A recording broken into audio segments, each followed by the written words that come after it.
I did a video about a month ago, almost about a month ago, about Sam Roberts having to cancel his live podcast at the Highline Ballroom.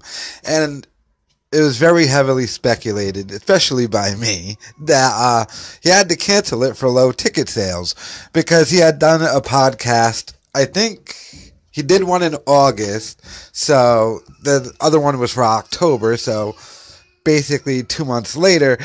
And the one from August, they have the whole thing on video. They never show the crowd once, which I found pretty weird. And there was some tweets from people who were at that event who said there weren't that many people there. And then he had to cancel the one in October.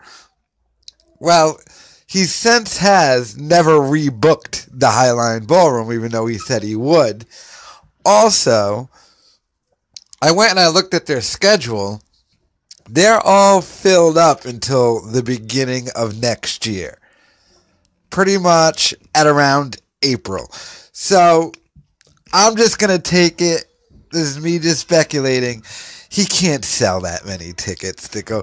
Now, if you look at the last podcast he did have, Mark Henry, Dan Soder was there. He had some good names, and you could only go off by the crowd by every time they would ask him to cheer, they would cheer. I'd say there was maybe, this is just from the sound, 50 people.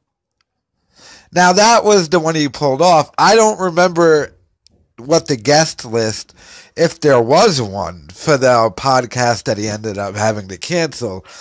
I'm going to assume that if he doesn't have any really good guests lined up, he can't sell any tickets for it. So Jimmy's talked about his ticket sales going down, so Sam is going to have a hard time selling tickets for the Highline Ballroom.